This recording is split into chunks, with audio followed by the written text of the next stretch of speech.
સ્વામિનારાયણ ભગવાન કી જય, લક્ષ્મીનારાયણ દેવ કી જય, હરિકૃષ્ણ મહારાજ કી જય. આજે આપણા માટે ખૂબ જ ગૌરવનો અને આપણા સંપ્રદાય માટે જ્યાં એક મહત્ત્વનું જ્યાં એક સર્કલ જેને આપણે વડતાલ ધામ સર્કલ તરીકે ઓળખીએ છીએ, તેવા વડતાલ ધામના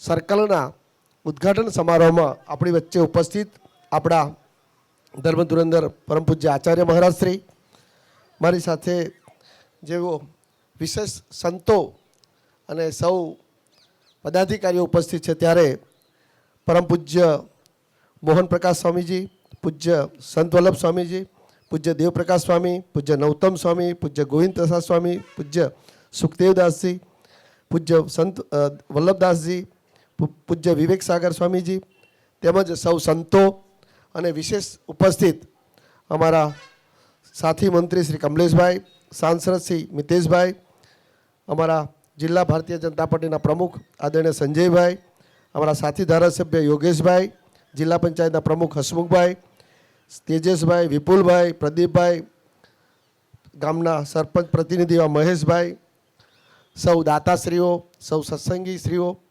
અને જેમણે આ સર્કલમાં પોતાનું નાનું મોટું યોગદાન આપ્યું છે અને જેમના વિશેષ ઉપસ્થિત છે એવા આપણા વિપુલભાઈ, ધારાસભ્ય શ્રી સોજિત્રા, મંચસ્થ સૌ મહાનુભાવો. દેશના યશસ્વી વડાપ્રધાન આદરણીય મોદી સાહેબે જ્યારે આ દેશના વડાપ્રધાન બન્યા પછી સૌથી જો કોઈ મહત્ત્વનું કાર્ય કર્યું હોય તો એ આપણા સનાતન ધર્મના સાંસ્કૃતિક વારસાને ઉજાગર કરવાનું કામ કર્યું છે.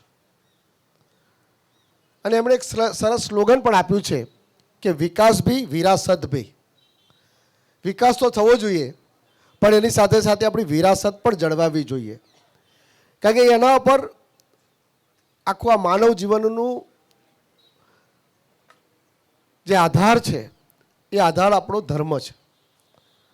અને ધર્મના સ્થાનો જેટલા ઉજાગર થશે એટલી આપણામાં એક માનવ તરીકે કરવાના કાર્યોની જે ભાવના છે પ્રબળ બનશે.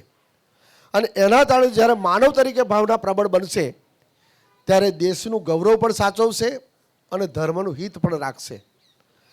આપણે પણ ગૌરવ લઈ શકીએ કે પરમ પૂજ્ય આચાર્ય મહારાજશ્રીના સ્થાપન પછી જે વડતાલ સંસ્થાએ અને એનાથી વિશેષ કરીને આપણી જોડાયેલા તમામ શિખરબંધ મંદિરો, હરિમંદિરો, સૌ ગુરુકુળો, સૌ સંસ્થાઓએ પણ જે પ્રકારે એક નવા જોમ અને એક નવા વિચાર સાથે સમાજ જીવનને ધ્યાનમાં રાખીને, પહેલાં આપણે ફક્ત એક સત્સંગ પરિવાર હતો, પણ જ્યારથી આપણે સમાજ જીવનને ધ્યાનમાં રાખ્યું છે ત્યારથી ખૂબ આ વડતાલ સંસ્થા દ્વારા ખૂબ સેવાકીય કાર્યો પણ થયા છે. એની ખૂબ સારી સરાહના પણ થાય છે.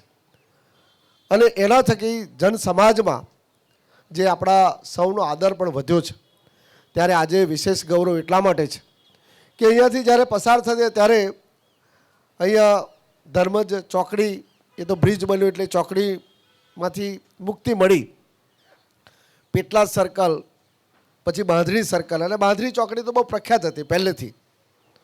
અહીંયાથી લગભગ બધા જ સૌરાષ્ટ્ર તરફ જવું હોય, ડાકોર તરફ જવું હોય, આમ અમદાવાદ કે ગાંધીનગર તરફ જવું હોય કે ખંભાત તરફ જવું હોય, આ બધાના માટે આ મહત્ત્વનો રોડ છે.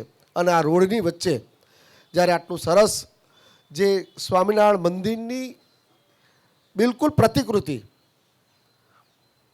પૂજ્ય નૌતમ સ્વામીએ જે પ્રકારે વાત કરી છે કે ખરેખર જે કલાકારે, જે કારીગરે આ મંદિરની જે રચના કરી છે, બિલકુલ એના હૃદયમાં મંદિરને બરાબર દ્રઢીકરણ કર્યું છે. નકશીક આમ આપણે ઊભા રહીને જોઈએ તો વડતાલની પ્રતિકૃતિ અને બાંધણી ચોકડીએ બનેલા મંદિરની પ્રતિકૃતિ બંનેનું ત્યાં જ વડતાલના દર્શન અહીંયા થાય. એટલે કદાચ કોઈ વડતાલ ન જઈ શકે પણ અહીંયાથી પસાર થનાર વ્યક્તિ એ વડતાલના દર્શન કરી શકે એવા ભાવ સાથેનું આ મંદિર છે. ખૂબ સરસ કાર્ય થયું છે. અને વિશેષ ગૌરવ એટલા માટે છે કે ભગવાનનો ભાવ ત્રણ પ્રકારે હોય. એક તો આપણા સંતો જે આપણા સાંસ્કૃતિક જે આપણા શાસ્ત્રો છે એના દ્વારા આપી શકે છે.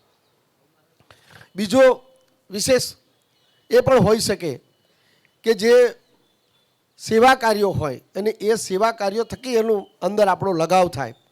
અને ત્રીજું, દર્શન થકી પણ આપણને એની પ્રતિકૃતિના દર્શન એનો એક ભાવ ઊભો થાય. તો એવું આ પ્રતિકૃતિ સ્વરૂપ વડતાલ મંદિરની અહીંયા સરસ આ વડતાલ ધામ સર્કલ જ્યારે બન્યું છે ત્યારે ખૂબ આનંદ છે. અને આપણે જેને પણ આ મનમાં વિચાર આવ્યો એવા નાર ગુરુકુળમાં હંમેશા સ્વામીજી જ્યારે જ્યારે કંઈક ને કંઈક સુખદેવ સ્વામીનો કંઈક ને કંઈક નવો વિચાર જ હોય છે. અને મેં હમણાં કમલેશભાઈને પૂછ્યું તો કમલેશભાઈએ વાત કરી કે આપણે બીજી સરસ અહીંયા પેટલાદ સર્કલ પણ એક નવું રિનોવેશન થઈ રહ્યું છે. તો આજે ખૂબ આનંદ છે. અને પૂજ્ય આચાર્ય મહારાજ શ્રી જ્યારે ઉપસ્થિત છે ત્યારે આપણા માટે સૌના માટે ગૌરવ સમાન આ જ્યારે કાર્ય થયું છે ત્યારે સૌ દાતાશ્રીઓ અને જેમણે આ નાનું મોટું યોગદાન આપ્યું છે અને વિશેષ કરીને હું પંચાયતને પણ વિશેષ આભાર માનું. સરકારી તંત્રએ તો કામ કર્યું પણ લોકલ જેટલું સપોર્ટ વધારે હોય એટલું કાર્ય સારું થાય. પરંતુ સાથે સાથે હવે અહીંની આજુબાજુની સ્વચ્છતા જળવાય અને આનું મહત્તમ પૂરેપૂરું જળવાય અને આવનારા સમયમાં આનાથી પણ વિશેષ સારી શોભા બને એવી શુભકામના સાથે જય સ્વામિનારાયણ.